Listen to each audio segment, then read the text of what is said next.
Pak Irfan, tadi apa yang dikatakan Pak Beni sangat mengerikan. Dalam waktu 2 minggu, seorang teroris bisa merekrut dan mencuci otak orang yang akan direkrutnya. BNPT seperti apa langkah-langkah untuk mencegah hal itu? Ya, lewat pendidikan saya kira. Karena kalau misalnya usia-usia yang mudah dicuci otak itu mereka mengalami kegalauan, mereka sedang mencari jati diri, sementara yang tersedia di atas menu saman ini adalah ideologi radikal, dia santap itu. Makanya pelaku jadi dicuci muda-muda otak seperti itu itu, ya, Pak, ya, dikosongkan dulu dengan mengangkat kegagalan-kegagalan yang ada sekarang, kemudian mengatakan beginilah akibatnya kalau tidak mendirikan negara Islam umpamanya, ya, tidak menerapkan hukum sesuai dengan hukum Allah. Sementara tidak memahami bahwasanya hukum yang berlaku di negara Indonesia ini tidak ada juga yang bertentangan dengan apa yang menjadi perintah dari dalam. Apa yang Bapak lakukan untuk melawan langkah-langkah tersebut? Ya, upaya pencegahan kita tingkatkan dengan membentuk program nasional pencegahan atau penanggulangan terorisme yang sedang dirancang oleh Bapak Kepala BNPT bersama Bapak Menko Polkam dan dihadapkan kepada Bapak Presiden.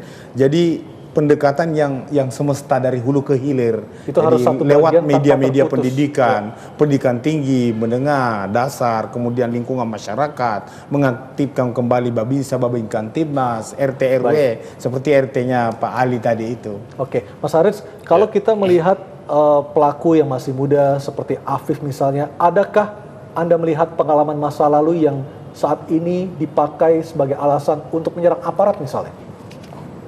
Untuk melakukan tindakan terorisme itu butuh banyak prasyarat. Tidak hanya seorang itu militan. Iya. Ini kaitan dengan Aman Abdurrahman berarti ya? Ya. Karena dia merekrut Afif seperti itu ya? Ya, dari sisi keyakinan, orang untuk melakukan tindakan teror tidak hanya dia punya keyakinan. Ya. Tidak hanya dia punya kapasitas untuk melakukan, dia punya modal untuk melakukan. Ada situasi yang memungkinkan untuk dilakukan. Tapi juga jangan lupa bahwa kadang-kadang ada dendam dan kemarahan seorang. Seperti kasus Afif, kita mencoba untuk telusuri, dia sejak di tahanan di Lapas Cipinang itu memang punya kemauan kuat untuk menarget polisi gitu.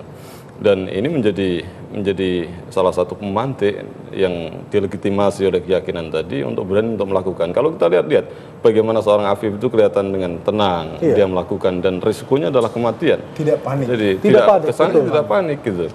Dan orang-orang seperti ini kan tidak semua, orang-orang yang mendukung Islamic State tidak semua berani untuk melakukan seperti itu.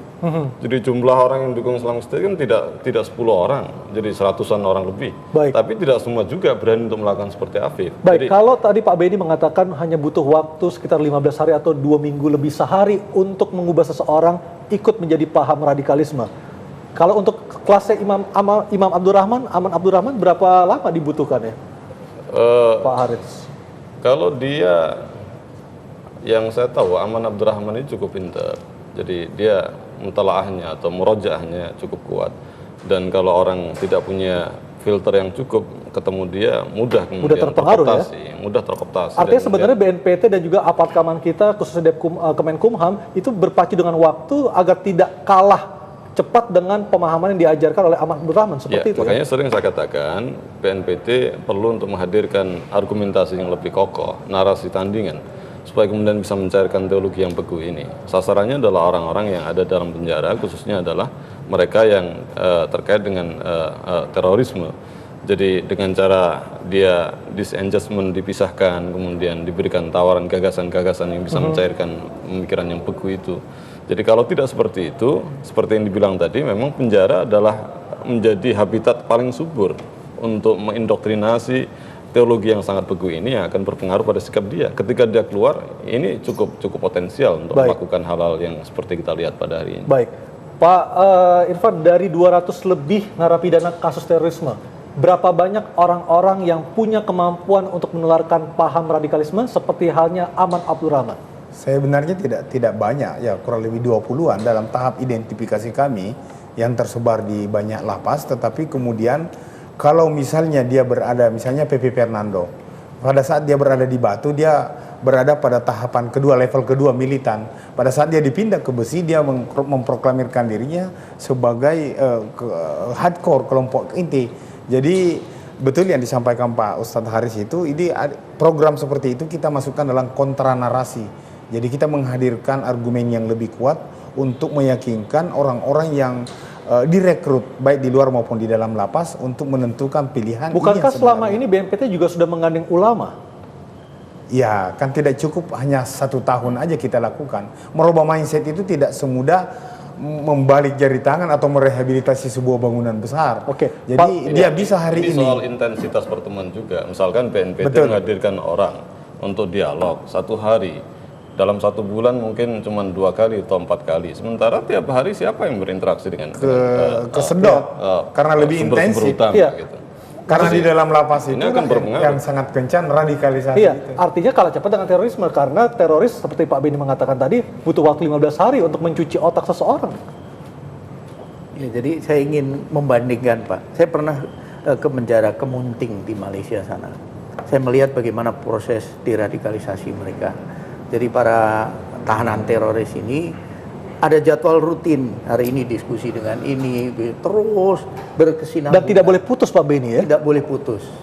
Kemudian kami lihat di Singapura, kakaknya Nasir Abbas, ketika kami datang ke sana mau interview dia ngomong, Pak Beni, saya setelah membaca buku ini Imam Al-Qardawi, ini yang diberikan oleh petugas, barulah saya terbuka wawasan saya bahwa selama ini saya memahami hanya segini.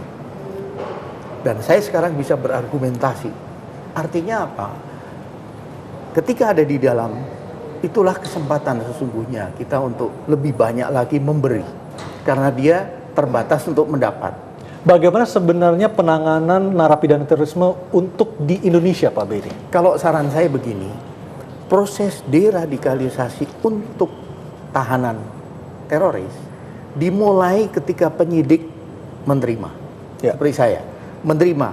Ketika saya menerima, saya pertama adalah membangun komunikasi, membangun trust dengan dia. Artinya persuasif dialog ya seperti itu ya? Bagaimana saya memperhatikan keluarganya, Memanusiakan. bagaimana memanusiakan.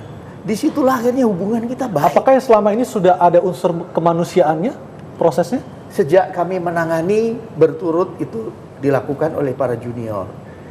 Apa yang disampaikan tadi, kekerasan terjadi biasanya di lapangan. Dinamika di lapangan ketika mau ditangkap melawan, ketika mau ditangkap lari, kemudian menunjukkan sikap yang melawan dan sebagainya, disitulah terjadi kekerasan. Tetapi ketika sampai di kantor, itu sudah lain. Nah, ketika deradikalisasi dimulai dari itu dan berkesinambungan sampai menjalani hukuman, sampai keluar, maka persentasenya saya yakin akan lebih tinggi. Kalau Anda melihat Pak Beni sebagai mantan penyidik bom Bali 1, apa yang salah dengan penanganan napi teroris selama ini yang dijalankan oleh pemerintah Indonesia? Jadi sebelum BNPT ada, begitu penyidik menangani, limpahkan, sudah beralih ke jaksa, Ya. sudah beralih ke lapas, tanggung jawab oleh Dirjen Lapas. Programnya biasanya ini terputus sudah. Karena programnya umum untuk narapidana lain Iya. yang lainnya juga tidak ya. ada perlakuan khusus. Iya, iya. Nah sekarang sudah ada BNPT, sudah punya program ini dan sebagainya. Tetapi ketika masih penempatannya di lapas, bergabung dengan napi yang lain, tidak ada treatment khusus yang terjadi seperti ini. Malah justru itu menjadi lahan yang subur. Ya. Tumbuhnya benih-benih radikalis di situ. Pak Irfan, kapan Indonesia punya penjara khusus teroris Jadi untuk bukan deradikalisasi? istilah penjara khusus, tapi kita istilahkan pusat deradikalisasi. Ya. Inilah yang sudah diawali di Sentul sekarang ini, tetapi belum selesai fasilitas-fasilitas pengamanan lainnya. Tetapi yang pasti setelah kita identifikasi dari kurang lebih 200 napi teroris ini, kita akan mengambil dan membawa ke sana untuk dilakukan pembinaan, tentunya yang kooperatif. Seperti yang kita lihat contoh di Singapura dan di Saudi Arabia di pusat Najib Center, di sana itu di Saudi Arabia itu ada kurang lebih 2.000 terorisnya, hanya 25 yang ditempatkan di pusat pembinaan. Oke, bagi teroris atau bagi napi teroris yang tidak kooperatif, apa langkahnya? Yang tidak kooperatif tentunya kita melakukan pendekatan yang lebih kencang lagi. Misalnya kita lakukan pendekatan secara psikologi atau menghadirkan keluarga mereka. Ada satu contoh pengalaman kami pada saat berkunjung di salah satu lapas di Sumatera, keluar dari lapas saja nggak mau. Akhirnya ya pertemuan berikut kita nggak dialog, nggak ada diskusi-diskusi, kita ajak olahraga aja, Akhirnya mereka mau karena ya kita semua butuh sehat. Mau radikal mau tidak radikal itu butuh sehat, jangan sakit. Tapi apa langkah? Tapi setelah kita olahraga baru mereka curhat. Tapi apa langkah dari BNPT untuk memisahkan mereka dengan narapidana lainnya sehingga tidak terkooptasi? Jadi pemikiran ada narapidana kendala lain? mendasar berbicara tentang lapas. Istilahnya disatukan mereka reunian, dipisah mereka melakukan radikalisasi. Jadi kita pilih yang pertama, kita satukan saja, akan tetapi kita bedakan bilik-biliknya. Seperti yang ada di Saudi Arabia, tidak disatukan sama, satu bilik satu orang. Tapi akan menjadi sia-sia ketika mereka tidak bertemu reunian secara fisik, tapi mereka bisa WhatsApp, bisa melakukan Tetapi kita tukar-tukar. melakukan pembinaan. Jadi ada kelas-kelas. Jadi manajemen yang kita lakukan ada tiga manajemen substansi oleh BNPT, manajemen keamanannya oleh aparat kepolisian, dan manajemen administrasi oleh pegawai lapas karena mereka lah yang mengetahui seperti itu. Cukupkah Mas Haris? Jadi itulah pendekatan yang lebih manusiawi. Pak Prof, kalau boleh tahu kembali ke kasus ini, samplingnya adalah Afif. Hasil monitoring BNPT terhadap Afif seperti apa? Nah begini Mas Haris, selama di Cipinang 7 tahun, kemudian kita melakukan proses program rehabilitasi yang sifatnya secara umum ke napi teroris, mereka memang tidak ikut. Tetapi setelah kita melakukan program yang lebih tajam lagi, bukan rehab, bukan re-ed, kita melakukan identifikasi, itu pun juga mereka tidak secara terang-terangan mereka melakukan tidak setuju. Dia menyatakan bahwasanya mereka mendukung negara ISIS. Artinya ada yang tersisa dari program ini Mas Haris, sehingga munculnya Afif.